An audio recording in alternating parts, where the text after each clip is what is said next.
Hello dear friends, आप सभी का स्वागत है आपके अपने चैनल B2 स्टडी IQ पर। ये वीडियो बहुत ही इंपॉर्टेंट रहने वाली है क्योंकि इस वीडियो में हम बात करने वाले हैं IBJIO के स्किल टेस्ट के बारे में। इस वीडियो में हम डिटेल से चर्चा करेंगे कि आखिर स्किल टेस्ट में सबसे पहले तो होता क्या है और स्किल टेस्ट से इसका कितना परसेंटेज, कितना वेटेज है कि आपको अपनी तैयारी उस हिसाब से करनी चाहिए। इस वीडियो में हम डिटेल से चर्चा करेंगे कि आखिर स्किल टेस्ट में क्या होगा, क्या पूछा जाएगा और आपको अपनी प्रिपरेशन कैसे करना है। तो आइए इस वीडियो को स्टार्ट करते हैं। मैं Mandal Bhardwaj, scientific assistant, department of atomic energy, NPCIL, आप सभी का स्वागत करती हूँ। तो आप सभी ने अपना अपना रिजल्ट भी देख लिया होगा और मैं कल ही वीडियोस अपलोड की हूँ IBJIO की। जिसने नहीं देखा वो वीडियोस भी आप ज़रूर देखें, आपको डिस्क्रिप्शन में उसका लिंक मिल जाएगा। क्योंकि इस वीडियो में भी बहुत इन्फॉर्मेटिव कुछ ऐसी बातें हैं कि जो शायद आपको पता ना हो, तो मैं उसमें भी आपको बताई हुई हूँ, जिससे आपको थोड़ा बहुत करके आपको बहुत कुछ इससे हेल्प मिलेगी।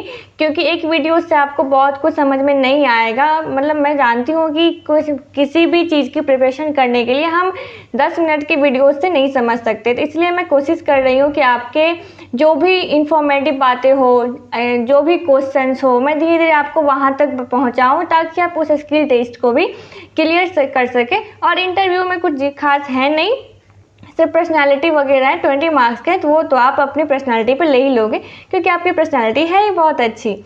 तो सबसे पहले हम ये बता दें कि आखिर स्किल टेस्ट होता क्या है, स्किल टेस्ट आपके लिए इम्पोर्टेंस कितना है और आपके लिए वो कितना मायने रखता है कि स्किल टेस्ट में आप अपना कितना स्कोर करो कि आपका जो है final result, final merit list आपको उस बेस पे बन जाए। सबसे पहले आपको ये भी जानना होगा कि आप जा रहे हो जूनियर इंटेलिजेंस ऑफिसर, जो कि IB है। तो ये आपको जो है कोई मतलब ऐसा नहीं है कि आपको दिखावा करना है। आप सभी जानते हो IB खुफिया विभाग की, मतलब खुफिया डिपार्टमेंट होती है, जिसकी आपको ज़्यादा आपको अपना दिखाना नहीं है कि मैं ऑफिसर बन गया हूँ। तो इसलिए इसमें आपको उस टाइप की वर्दी जिसे आप पुलिस यूनिफॉर्म के रूप में जानते हो वो वर्दी आपको IB में नहीं मिलेगी। आपको सिंपल यूनिफॉर्म रहेगा, फॉर्मल रहेगा, तो आपको वही रहेगी। लेकिन इसमें यह है कि आप जा तो रहे हो IB में, तो आपको उस हिसाब से काम वगैरह और आपको नॉलेजफुल तो रहना ही चाहिए। तो ये भी आपके लिए एक इम्पॉर्टेंस इसमें हो गई कि IB में हमें वर्दी नहीं मिलेगी। ठीक है, आप इस अगर कोई ये सोच रहे होंगे कि आप IB में जाते ही आपको मिल जाएगी पुलिस वाली खाकी वर्दी और आप उससे पहन के घूमोगे, तो ऐसा नहीं होगा। आपको सिंपल यूनिफॉर्म, फॉर्मल यूनिफॉर्म जो ऑफिस वाली होती है वही आपको मिलेगी और आप वही पहन के जाओगे। ये होगी जब आप परमानेंट हो जाओगे, आपकी फाइनल मेरिट बनेगी तब। अब हमें तो बनना है फाइनल मेरिट लिस्ट में। तो फाइनल मेरिट में आपको जाने के लिए आपने स्टेज 1 क्लियर किया, अब बची आपकी स्टेज 2 और स्टेज 3। तो स्टेज 2 का मैं इस वीडियो में डिटेल से चर्चा करने वाली हूँ, इसलिए इस वीडियो को आप बिना स्किप की लास्ट तक जरूर देखें।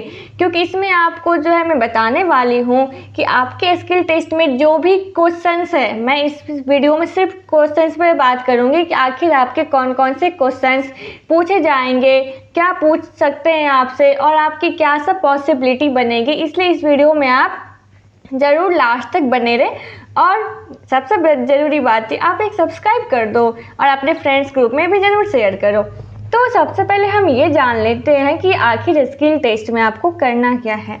जैसा कि मैं पहले भी बताई थी, जिसने पहले का वीडियोस देखा होगा उससे पता होगा कि स्किल टेस्ट आपको जो है 30 मार्क्स के हैं।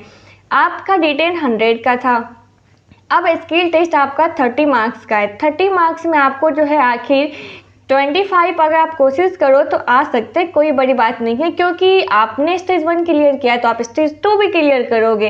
ये कॉन्फिडेंस तो आपको आपके अपने आप पर हमेशा बनाए रखना है। स्किल टेस्ट में देखिए बेसिकली क्या होता है, मैं जितना भी स्किल टेस्ट दी हूँ मैं उस एक्सपीरियंस बेस्ड पे, और हमारी फ्रेंड की सिस्टर भी आपको IB में ही है, सेम डिपार्टमेंट में है, JIO में है, तो उससे भी बात करके मैं मुझे जहाँ तक पता है मैं उसी बेस पे बता रही हूँ आपको, सिर्फ एक्सपीरियंस बेस पे। ऐसा तो नहीं है कि मैं JIO में हूँ और आपको बता रही हूँ। जितना भी मुझे अपना एक्सपीरियंस है और मैं फ्रेंड्स वगैरह से मैं पूछी हूँ, तो उस बेस पे बता रही हूँ कि स्किल टेस्ट में आपको जो है सिंपल आपका स्किल देखा जाएगा।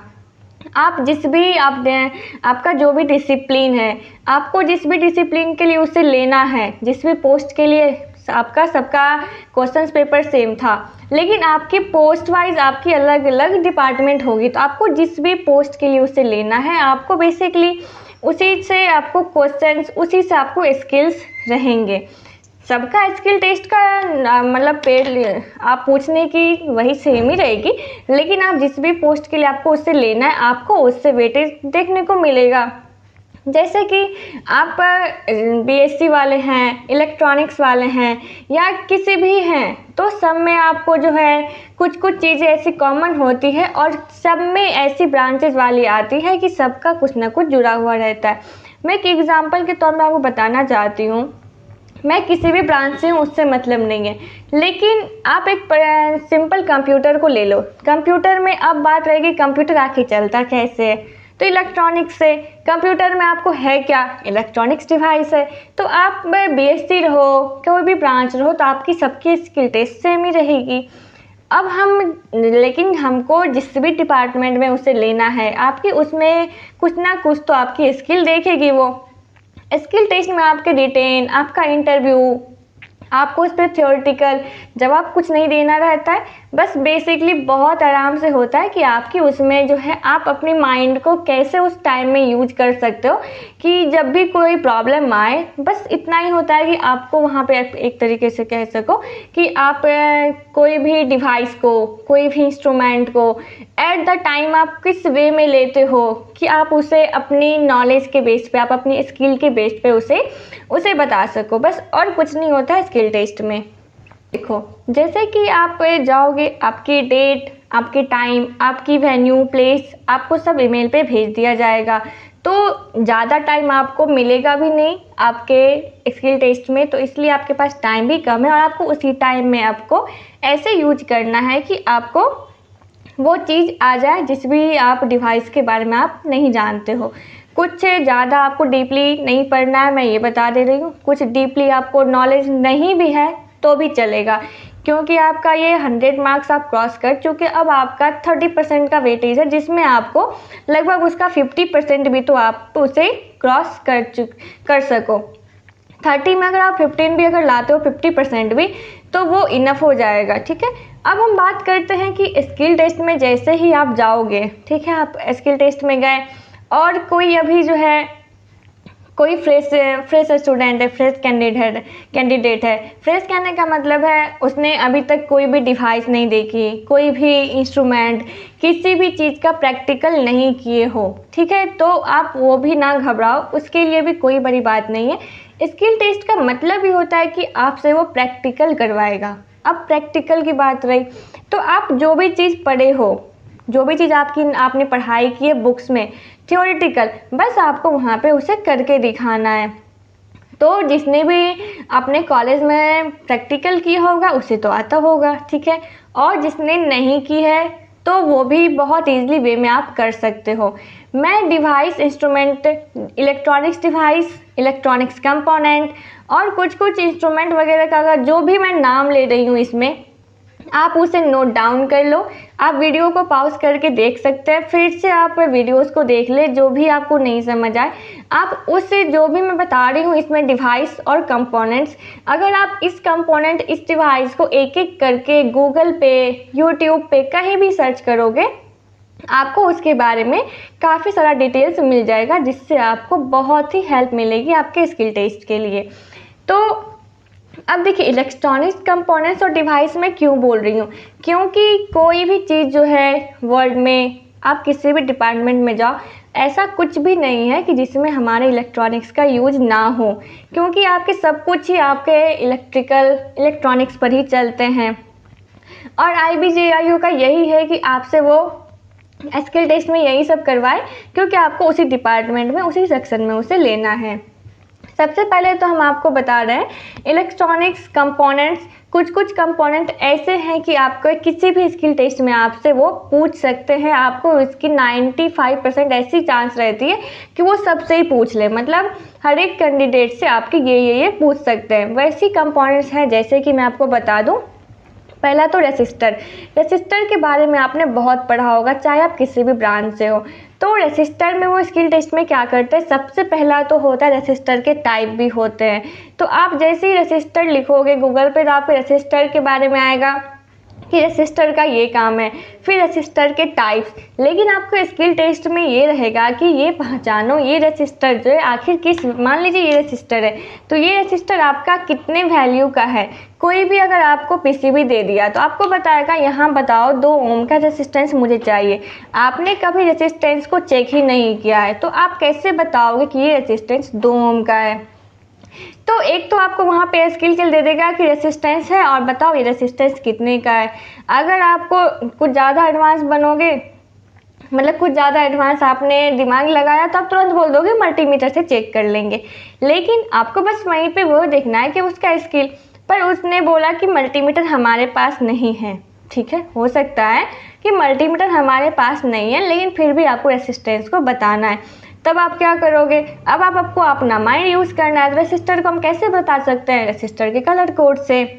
इसका मतलब अगर आप रेसिस्टर कलर कोड जानते हो तो आप उस डिवाइस के बारे में उससे अच्छे से बता पाओगे, अच्छे से एक्सप्लेन कर पाओगे। इसलिए मैं जो भी यहाँ पे कंपोनेंट्स का नाम ले रही हूँ उसके बारे में आप उसके टाइप्स, उसका यूज और आखिर वो कैसे पहचानते हैं कि मतलब वो देखने में कैसा होता है। अगर आपने अभी तक नहीं देखा है कंपोनेंट्स तो आप उसे ज़रूर देख लें। देखिए स्किल टेस्ट में आपको तो एक पहचानने के लिए देगा, नाम लिखने के लिए देगा उसका कि आखिर आपने क्या पहचाना है, और उसका मेन यूज, मेन एप्लीकेशन या आपको बताएगा चेक करके बता दो, इतना ही होता है। तो रेसिस्टेंस के बारे में आपने जान लिया। फिर होता है रेसिस्टेंस, तो उसमें जो वैल्यू होती है वो होती है रेसिस्टर। ठीक है, उसके बाद आती है आपको कैपेसिटर। कैपेसिटर में भी आपको होते हैं अलग अलग टाइप्स जो कि अलग अलग देखने में होते हैं। सारे कैपेसिटर एक जैसे नहीं होते हैं, इसलिए जब भी आप कैपेसिटर गूगल पे सर्च मारोगे तो सारे आ जाएंगे।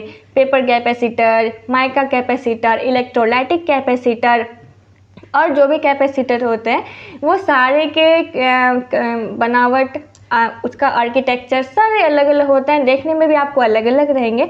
उसके बाद आपको रहेगा कि कैपेसिटर की आपको कितनी वैल्यू है। सेम है जो रेसिस्टर होता है वैसे ही, तो आप मल्टीमीटर से भी बता सकते हो। ठीक है, कैपेसिटर के क्रॉस हम वोल्टेज भी देख सकते हैं, तो वो भी आपसे पूछ सकता है क्या कैपेसिटर के क्रॉस हम वोल्टेज देख सकते हैं। तो अगर आपको पता है तो कुछ अच्छे से डील कर सकोगे। ठीक है, रेसिस्टर, कैपेसिटर। फिर आपको आता है कि स्विच।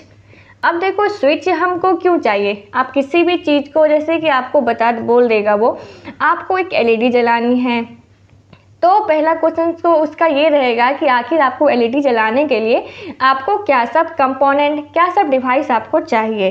तो आप उससे बताओगे कि एलईडी जलाना है तो मुझे रेसिस्टर चाहिए। सबसे पहले तो एलईडी चाहिए, तो एलईडी के बिना एलईडी के जलाओगे कैसे। एक एलईडी चाहिए, रेसिस्टर चाहिए, उससे सप्लाई भी चाहिए, बैटरी चाहिए, बैटरी दे दो आप सप्लाई मिल जाएगी, और आपको एक स्विच चाहिए कि जब मुझे ऑन करना हो तो स्विच ऑन करूँ और ऑफ़ करना तो स्विच भी आपको बहुत ही एक मेजर इक्विपमेंट, मेजर कंपोनेंट में आता है जो कि बहुत ही आपको यूज़फुल होती है। किसी भी इलेक्ट्रॉनिक्स डिवाइस में, इलेक्ट्रिकल में, कहीं भी आपको स्विच ही हो जाएगा। तो स्विच आपको देखा हुआ होना चाहिए। ठीक है, स्विच के आपके काम क्या है आप 2-4 वो देख लो। फिर आता है आपका इंडक्टर। इंडक्टर देखने में कैसा होता है, कॉइल होता है, कैसा दिखता है इंडक्टर। फिर आपका आता है एलईडी। एलईडी के टाइप्स भी अलग अलग होते हैं, आखिर हम किस एलईडी का यूज कहाँ पे करेंगे। आपको अच्छे वाले एलईडी, ये कम वोल्टेज वाले का क्या मतलब है, कहाँ पे हमको क्या यूज करना होता है, आप एलईडी के टाइप्स देख लो। एलईडी के बारे में 2-4 लाइनें पढ़ लो कि आप एलईडी का कम से कम उसे यूज़ तो बता सको। उसके बाद आप क्या आते हैं डायोड। डायोड तो ऐसे मेजर इक्विपमेंट में, मेजर कंपोनेंट में आते हैं जो कि आपको काफ़ी सारे डायोड भी होते हैं, मतलब एक ही टाइप के तो होते नहीं हैं। तो और वो आपको कहीं भी पूछ सकते हैं क्योंकि आप किसी भी फील्ड में जाओगे, चाहे वो आपका आईबी हो या आपका डीआई हो, आप किसी भी चीज़ के स्किल टेस्ट में जाओगे तो डायोड वगैरह तो आपको वैसे भी पूछ सकते हैं, पहचानो और डायोड का यूज बताओ। फिर आपके आते हैं ट्रांजिस्टर। ट्रांजिस्टर में आप ज़्यादातर कैंडिडेट वहीं फंसते हैं कि ट्रांजिस्टर आखिर, क्योंकि सारे ट्रांजिस्टर के लगभग बनावट सेम होते हैं। अब मुझे पहचानना वहाँ पे रहता है कि ये पी टाइप है या एन टाइप है। तो आपको पहले से उस पर प्रैक्टिस होनी चाहिए कि एमीटर किधर होता है, कलेक्टर किधर होता है और बेस कहाँ होता है। जनरली आप बता दोगे कि बेस बीच में होता है, चलो, लेकिन जब आप प्रैक्टिकली करोगे ना वो आपको बीच में दिखेगा ही नहीं। तो इसलिए आपको पता होनी चाहिए कि एमीटर हम किधर से पहचानते हैं, कलेक्टर, बेस। तो ये सब आप जो है अगर आप गूगल पे सर्च करोगे आपको बहुत सारे मिल जाएंगे जिसमें आपको अच्छे से बताया जाएगा। और अगर आप चाहते हो कि प्रैक्टिकल करो तो आप एक किट खरीद लो जिसमें आपके बहुत सारे ये कंपोनेंट्स रहते हैं, आपको घर बैठे आप इसके लिए अच्छे से तैयारी कर सकते हो। ट्रांजिस्टर हो गए, ट्रांजिस्टर में आपको जो है एन टाइप, पी टाइप, फिर पूछेगा एमीटर कैसे पहचाने आप, एमीटर में है, ठीक है। उसके बाद आपको जैसे कि कैपेसिटर वाली होती है तो उसमें पोलैरिटी भी होती है कि आप मैं कैपेसिटर का भी एक बता दूँ यूज़। जैसे कि आप उसकी पोलैरिटी होती है लंबी वाली, उसमें आपको कैपेसिटर की दो पोलैरिटी जैसे निकली रहेगी, तो एक को आप कैसे पहचानोगे, प्लस है, कहाँ से माइनस वाला है। तो इस टाइप के आप सारे चीज़ देख लो ताकि आप वहाँ जाओ तो आपको लगे ये सब तो मुझे आता है, मैं अच्छे से बता दूंगा, ठीक है। एलवीडीटी आपको जो है अच्छे से देखना है क्योंकि एलवीडीटी के कुछ थ्योरेटिकल भी आपसे पूछ सकते हैं वो। उसके बाद आती है बैटरी, आप ये भी पूछ सकते हैं कि आखिर बैटरी कितनी वोल्ट की है, तो आराम से आप उस पर लिखा हुआ है बैटरी देख के लिख के बता दो, मतलब जो उसमें लिखा हुआ पहले से बस उसे पढ़ो और बता दो।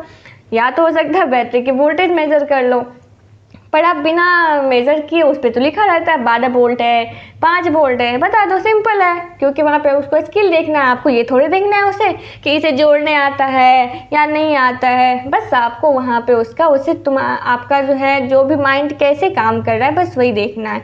फिर आपको आता है CRO, कैथोड रे ऑसिलोस्कोप।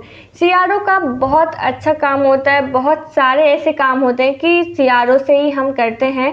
तो आप CRO के यूज देख लो, CRO से हम क्या सब कर सकते हैं, CRO से हम क्या सब देख सकते हैं, कौन कौन सी वेव जनरेट होती है, कैसी कैसी फ्रीक्वेंसी होती है, क्या हम पल्स दे सकते हैं, इस टाइप के जो भी आपको प्रैक्टिकली होते हैं आप उसे ज़रूर देख लो CRO के।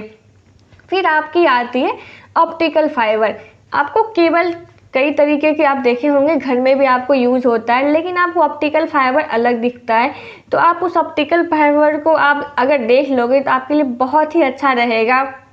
क्योंकि हम जो भी जहाँ भी अच्छे डिपार्टमेंट होती है वहाँ पे हम जनरली ऑप्टिकल फाइबर यूज करते हैं, किसी भी लाइन में देने के लिए हम वहाँ पे नॉर्मल वर्स्ट क्वालिटी का केबल हम यूज़ नहीं करते, अच्छी क्वालिटी का लाते हैं, इसलिए हम ऑप्टिकल फाइबर यूज करते हैं। आप ऑप्टिकल फाइबर एक बार ज़रूर देख लो। उसके बाद आता है आपका मॉसफेट। ये सब ऐसे कंपोनेंट्स के नाम मैं बता रही हूँ कि जो कि आपसे किसी भी स्किल टेस्ट में पूछा जाता है और आपसे IB में भी यही से पूछा जाएगा, कुछ अलग से तो कहीं से बन के नहीं आता है कि आपसे इस दुनिया का नहीं पूछा, आपसे दूसरे दुनिया का पूछ रहा है, पूछना तो उसको इसी में से है। तो आप क्यों ना शुरू से लास्ट तक में आप सारे प्रैक्टिस कर लो कि आपको कोई भी दिक्कत ना हो। अब बात आता है मॉसफेट। तो मॉसफेट में आपको तो N चैनल, P चैनल, ये सारे मॉसफेट आपको देखने चाहिए कि आपको पता होना चाहिए कि मॉसफेट हम कैसे पहचानते हैं। मॉसफेट के बारे में आपने बता दिया। एक और आता है जो कि हम पुलिस डिपार्टमेंट में हम यूज करते हैं, क्योंकि आप जा रहे हो उस लाइन में तो आपको वो डिपार्टमेंट की भी कुछ चीज़ें पता होनी चाहिए, उस डिवाइस के बारे में, उस कंपोनेंट्स के बारे में आपको देखा हुआ होना चाहिए और आपको उसके कम से कम यूज़ तो पता ही होनी चाहिए कि आखिर इसका यूज क्यों है, हम इस चीज़ को यहाँ पे क्यों लाएं। उसमें से आपको आता है मॉडेम। तो मॉडेम आप देखे रहोगे और आपको वो लाना ही है, IB में आपको मॉडेम दिखेगा ही, हर एक के पास, मतलब बहुत के पास आपको मॉडेम दिखेगा, तो मॉडेम आपको सिंपल है कि वहाँ पे ला देगा। तो मॉडेम का काम क्या है, मॉडेम का एप्लीकेशन क्या है, मॉडेम दिखता कैसा है, आप वो देख लो। फिर आपका आता है वॉकी टॉकी। वॉकी टॉकी से हम कैसे करते हैं, वॉकी टॉकी का कनेक्शन क्या है, वॉकी टॉकी दिखता कैसा है, वॉकी टॉकी हो गई। फिर कुछ इंस्ट्रूमेंटल चीज़ें हैं, ये बेसिकली आपको IB में ना पूछे, लेकिन अगर इंस्ट्रूमेंट है तो आपको वो पूछ सकते हैं। RTD, थर्मोकपल, ये सब इंस्ट्रूमेंटल है लेकिन आपसे जो है पूछ सकते हैं, इसलिए हम किसी भी चीज़ को अपने पे रिस्क नहीं ले सकते हैं कि मेरे से ये नहीं पूछेगा। इसलिए आप आरटीडी थर्मोकपल ज़रूर देख के जाए, क्योंकि आरटीडी थर्मोकपल लगभग सेम ही दिखते हैं, लेकिन दोनों में भी मेजर डिफरेंस है। आखिर आरटीडी को हम कहाँ पे यूज करेंगे, क्या हम थर्मोकपल आरटीडी को इंटरचेंज कर सकते हैं? तो आप इस टाइप के भी देख लो। थर्मोकपल में वायर की होती है, आरटीडी में वायर की होती है 3 वायर 4 वायर। आखिर उस वायर में कौन कौन से कलर होते हैं।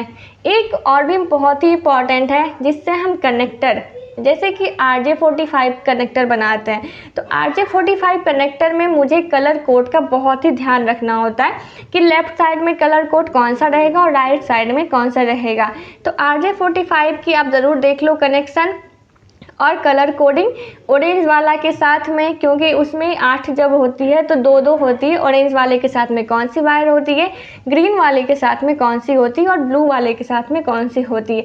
तो RJ45 कनेक्टर ये आप ज़रूर देख के जाना। फिर आपका आता है USB केबल।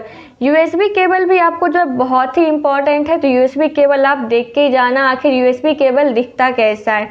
फिर आपका आता है इसमें जो कि है टाइमर, क्योंकि टाइमर हम कहीं भी लगा सकते हैं, किसी भी अपने घर में भी हम टाइमर लगाते हैं। तो टाइमर आपको जो है कैसे काम करता है, टाइमर से एप्लीकेशन, हम टाइमर क्यों लगाएं, आपको उस टाइप के आप देख के जाना।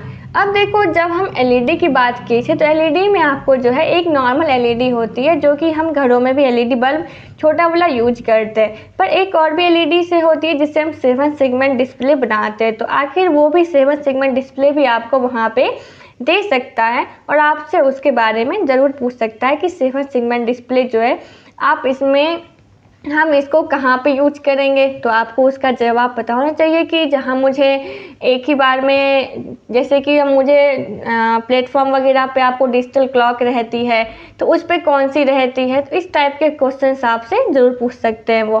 फिर आपको जो है नैंड गेट, वो आपको IC वाला ही रहता है, तो आपको पहचानना होगा कि IC में कौन सी नंबर की हमारी नैंड गेट है, कौन सी नंबर की हमारी एंड गेट है, इस टाइप के। क्योंकि IC नंबर आपको बहुत ही इम्पॉर्टेंट रहती है किसी भी स्किल टेस्ट में, क्योंकि हम नंबर से ही पहचानते हैं ये गेट कौन सी है। तो आप उस गेट की एक IC लिस्ट बना लो अपने नोटबुक में, और आप उस IC को जो है 1-2 बार देखोगे आपको याद हो जाएगी। आपको कुछ ज़्यादा डीपली पढ़ना नहीं है कि हम इसी को क्यों नैंड गेट में लिए, हम क्यों लिए, क्यों का जवाब आपसे वो पूछ नहीं रहा है।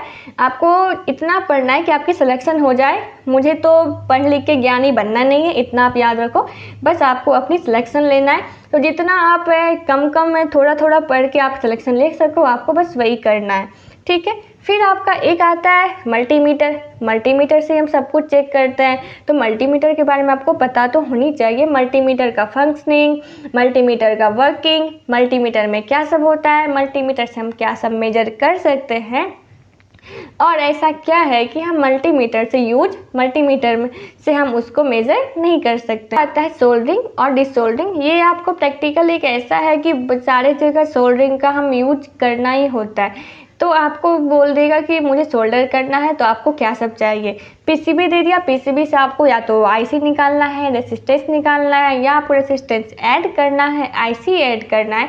तो आप बताओ सोल्डरिंग कैसे करोगे, डिसोल्डरिंग कैसे करोगे। तो सोल्डरिंग करते वक्त आपको ध्यान क्या रखना है, आप वो भी देख लो। ये भी मैं पहले कल के वीडियोज़ में भी बताई हुई हूँ, तो आप उस वीडियोज़ को भी ज़रूर देखें। उसमें भी कुछ कुछ अलग चीज़ें आपको देखने को मिलेगी। जैसे जैसे मेरे पास क्वेश्चंस आते जाएंगे, मेरे पास पता चलेगा कि ये पूछ सकते हैं, तो मैं वीडियोज़ आपको देती रहूँगी, ताकि आपके जो है इतने सारे क्वेश्चंस इकट्ठा हो जाए और छोटे छोटे 2-2 4-4 लाइन आपको तैयार करने कि आपके स्किल टेस्ट में कुछ ऐसा बचे ही ना कि आपको वो ना आए।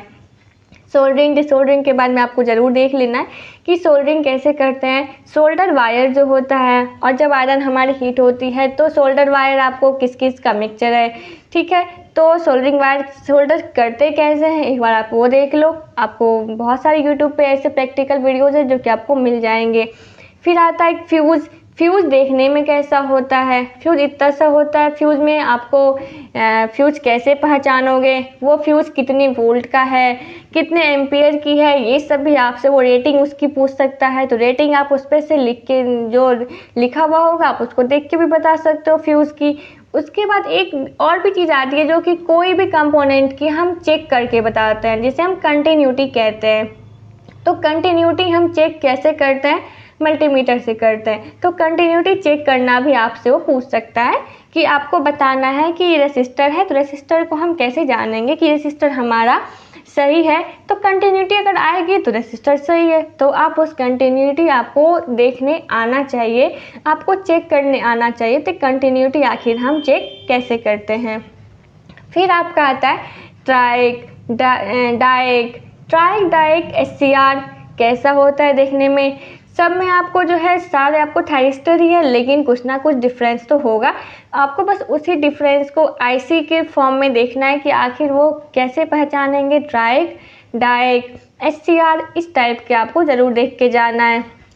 फिर आपको आता है LDR। ठीक है, LDR देखना है। रिले, देखिए रिले जो होती है ये आपको छोटी बड़ी सब हो जाएगी, तो आप कोई भी रिले को अगर देख लोगे तो आपको वो उससे काम चल जाएगा।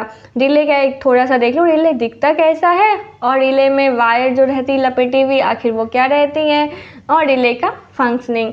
फिर आपको आता है पोटेंशियोमीटर, पॉट कैसा दिखता है। ये सारे आपको जो है गूगल पे आप एक एक डिवाइस को सर्च करोगे ना तो आपको लंबा सा मिल जाएगा। आप उसे अगर 10 मिनट भी दे रहे हो किसी एक कंपोनेंट्स को तो आपके लिए वो इनफ है।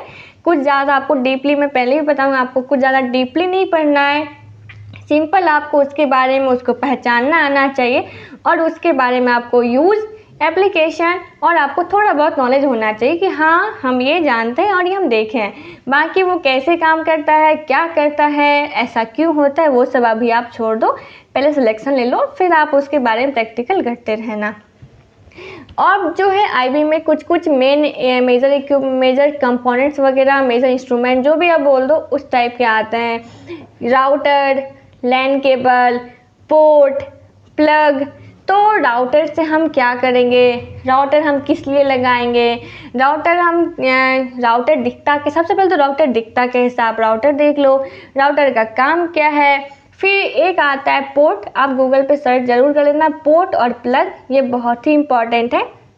पोर्ट और प्लग ये आपको मिल जाएंगे, दोनों में डिफरेंस कैसा है। कनेक्टर मैं बता ही दी हूँ, कनेक्टर के भी अलग अलग टाइप्स होते हैं, काफ़ी सारे टाइप्स होते हैं कनेक्टर में। तो किस में हम किस चीज़ में लगाने हैं, आप वहाँ भी क्वेश्चंस खुद भी राइज कर सकते हो कि कनेक्टर तो ठीक है सर, मान लीजिए आपसे कनेक्टर पूछ दिया तो पर किस चीज़ के लिए कनेक्टर मुझे बनाना है, तो उस डिवाइस, उस इंस्ट्रूमेंट के अकॉर्डिंग हमारा कनेक्टर बनता है। अब कुछ चीज़ें कंप्यूटर की ऐसी कॉमन चीज़ें हैं कि आपसे वो पूछ सकता है, जैसे कि MS वर्ड और MS एक्सेल। MS वर्ड में आपको जो है पूछ सकता है PDF बनाना है, तो एक्सेल फाइल भी आपको बनाने को कह सकता है, वर्ड में PDF बनाने को कह सकता है।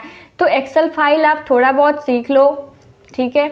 जिसे आता है वो बहुत अच्छी बात है, जिसे नहीं आता है थोड़ा बहुत आप एक्सेल में फाइल बनाना सीख लो, ज़्यादा नहीं, थोड़ा बहुत तो सीख ही सकते हो। वर्ड में PDF बनाना सीख लो। MS ऑफिस में जो है आपको, MS ऑफिस में वर्ड एक्सेल आ गया तो, और फिर जो है MS ऑफिस की कुछ जो कि बहुत इंपॉर्टेंट है, जो कहीं भी होता है, जैसे सेव, कट, कॉपी, पेस्ट, इस टाइप के आपको करने आना चाहिए। अगर आपको PC दे दे, कंप्यूटर दे दे, तो आपको जो है उसमें अगर आपको खोल के देखना है तो आपको उसे आना चाहिए कि आखिर हम कट, कॉपी, पेस्ट तो कम से कम ये तो आना ही चाहिए कि हम कैसे करेंगे। कंप्यूटर, लैपटॉप जनरेशन, इस टाइप के क्वेश्चंस भी आपको वो पूछ सकते हैं कि आखिर कंप्यूटर, लैपटॉप में, और एक और भी चीज़ें होती हैं कि कंप्यूटर का जो है आपको इस स्टोरेज से, मतलब कंप्यूटर में कुछ डाटा स्टोर है, अब मुझे दूसरे में लेना है, ठीक है, तो आप कैसे लोगे, तो आपको पेन ड्राइव, कनेक्टर, आपको जो भी आपको नॉलेज है आप उस हिसाब से बताओ। पेन ड्राइव में क्यों लेंगे, कैसे स्टोर होता है, आपको इस तरीके से बताओगे तो आपका स्किल टेस्ट काफ़ी अच्छा रहेगा। इसी से आपको जो भी मैं अभी बताई हूँ इसमें डिवाइस, ये कंपोनेंट्स, अगर आप इस कंपोनेंट्स के बारे में 2-2 लाइन भी अगर आप गूगल पे देखोगे ना, आपके लिए नोटबुक तैयार हो जाएगी 4-5 पेज की, जो कि आपके लिए बहुत ही अच्छी रहेगी जब भी आपका स्किल टेस्ट का डेट आएगा। मैं और भी क्वेश्चन लाती हूँ, जब मैं पता करती हूँ कि और भी कुछ एक्स्ट्रा क्या पूछते हैं, जैसे ही मुझे पता चलता है वो वीडियोज़ में ज़रूर आपके लिए लाऊंगी। बट इसमें जो भी मैं डिवाइस कंपोनेंट्स बताई हूँ, जी सबसे पहले तो आप उस सारे डिवाइस को, उस कंपोनेंट्स को आप पॉज करके ज़रूर लिख लें। उसके बारे में आप 2-2 लाइन सर्च करें और वो अपनी नोटबुक तैयार करें। और जैसे भी और भी क्वेश्चन अपडेट होते जाते हैं तो आपको वो भी मिल जाएंगे। और अगर आपको इस पे जो है थ्योरेटिकल चाहिए या आपको फिगर फ़ोटोज़ चाहिए तो आप हमारे टेलीग्राम ग्रुप को ज़रूर ज्वाइन कर लें। जो भी मेरे पास यहाँ पे इसकी थ्योरेटिकल होगी उस पे मैं टेलीग्राम पे ज़रूर भेज दूँगी, तो आप टेलीग्राम ग्रुप को ज़रूर ज्वाइन कर लें, क्योंकि आपको इसमें से जो भी मैं डिवाइस, कंपोनेंट्स, इंस्ट्रूमेंट बताई हूँ उसमें से आपको वहाँ पे देखने को मिल जाएगा। क्योंकि मैं अब एक डिवाइस को बताऊंगी ये पॉसिबल नहीं है, ये बहुत लंबा वीडियो बन जाएगा और आप उसे फिर खुद भी नहीं देखोगे। तो मैं जितना भी थ्योरेटिकल नॉलेज होगा मैं सॉफ्ट कॉपी जो है आपको टेलीग्राम पे भेजती रहूँगी, तो आप उस ग्रुप को ज़रूर ज्वाइन कर ले। और जितना हमसे क्वेश्चन का होगा कि कुछ एक्स्ट्रा और भी पूछ रहे हैं, मैं वो ज़रूर बनाऊँगी। इतना तब तक आप तैयार करें। और जो अभी तक कल की वीडियोज़ आईबी वाली नहीं देखी है वो ज़रूर देख लें, क्योंकि उसमें भी आपको कुछ बहुत सारे इन्फॉर्मेटिव बातें मिलेगी जो कि इस वीडियो में आपको नहीं मिलेगी। क्योंकि जब भी वीडियोज़ बनता है तो अलग अलग क्वेश्चंस के लिए बनता है, तो कल वाली वीडियोज़ अगर आपने स्किप कर दी है तो हो सकता है उसमें से क्वेश्चन कुछ आपसे स्किल टेस्ट में पूछ दे, क्या पता। इसलिए आप हर एक वीडियोज़ को देखें जितना आपसे हो सकता है। कोई लंबा वीडियोज़ तो बन नहीं रहा है 2-4 घंटे की कि आपका टाइम भी जाएगा। बस आपको मैं कोशिश करती हूँ आपको सिर्फ इन्फॉर्मेटिव बातें बताऊँ। तो जैसा कि आप सभी को पता है और जिसे नहीं पता है वो जान ले, वो देख ले कि मैं IBJIU का जब सिलेबस से कहीं नहीं मेंशन था, पर मैं जो वीडियोज़ बनाई थी कि सिलेबस का वो सेम ही रहा है। अगर आपको अभी भी यकीन नहीं है तो आप सिलेबस वाले वीडियोज़ को ज़रूर विज़िट कर ले एक बार देख के। उसके बाद क्योंकि ये वीडियोज़ IB की ऐसी थी कि कहीं भी आपको कोई भी यूट्यूब पे नहीं था, कई तरीके के जो भी यूट्यूबर हैं अलग अलग बता रहे थे, पर मैं जो बताई थी वो एकदम सही था। अभी भी वीडियोज़ अवेलेबल है, आप उस वीडियोज़ को अभी भी देख सकते हैं अगर आपको थोड़ा सा भी डाउट है। फिर जब रिज़ल्ट आई, कट ऑफ की आई, तो मैं कट ऑफ जो भी बताई थी उसी कट ऑफ में भी आई है। हो सकता है उससे 2-4 नंबर आगे पीछे हो, लेकिन ऐसा नहीं है कि कट ऑफ, अभी तक कट ऑफ आई नहीं। जैसे ही कट ऑफ आपको आती है ऑफिशियली मैं कट ऑफ की वीडियोस बनाऊंगी। अभी ऑफिशियली आई नहीं है कि इतना से इतना ही है, लेकिन जहाँ तक मुझे अच्छे से जिसका भी नंबर्स मुझे पता है तो उसी सबके अंडर है नंबर मार्क्स के अकॉर्डिंग। और जो रिज़ल्ट की डेट थी वो डेट भी आपको उसी के आसपास है जो मैं बताई थी फर्स्ट वीक। तो 8-9 तारीख को आपको रिज़ल्ट भी आ गई। तो मेरा एक्सपीरियंस है कि जो भी मैं अभी आपको बताई हूँ इसी में से आपको पूछा जाए, और जो भी मुझे याद आता है, जो भी मुझे पता चलता है तो मैं ज़रूर बनाऊंगी। इसलिए वीडियोस को आप अपने ग्रुप में, आप अपने फ्रेंड्स में ज़रूर शेयर करें, क्योंकि आपका एक सब्सक्राइब, एक लाइक हमें मोटिवेट करता है कि आपके लिए और भी अच्छा करूँ, आपके लिए ज़्यादा से ज़्यादा वीडियोज़ लाऊं। क्योंकि आपका जो आप एक स्टेज पार कर चुके हो, अब आपको बस थोड़ा सा और मेहनत करना है जिससे आप फाइनल सिलेक्शन तक ले सको, जिससे मुझे भी बहुत खुशी मिलती है। आपके एक सिलेक्शन मुझे बहुत ही मोटिवेट करता है जब आप कमेंट करते हो कि मैम मेरा हो गया है। All the very very best आपके स्किल टेस्ट के लिए। और जिसका नहीं हुआ है वो निराश ना हो, हमारे लाइफ में एक ही एग्ज़ाम्स नहीं होते हैं, और भी सारे एग्ज़ाम्स आते रहेंगे। तो आपको डीमोटिवेट बिल्कुल नहीं होना। अगर आपके कोई फ्रेंड्स वगैरह है जिसका सिलेक्शन इसमें नहीं हुआ है, जिसका अभी रिटेन क्लियर नहीं हुआ है, आप उसे भी मोटिवेट करें, क्योंकि हमारे लाइफ का ये पहला और आखिरी एग्ज़ाम नहीं था। आप इसे ये हमेशा याद रखें। आपकी दूसरी एग्ज़ाम, आपकी तीसरी एग्ज़ाम, आपके लिए एग्ज़ाम्स आते रहेंगे। आपको अपनी मेहनत बढ़ाती रहनी है, आपका फाइनल सिलेक्शन पक्का होगा। अपने आप पे आप कॉन्फिडेंस रखिए। मिलती हूँ फिर नेक्स्ट वीडियो में किसी नई वीडियोज़ के साथ। तब तक के लिए bye bye. Thank you, thanks for watching.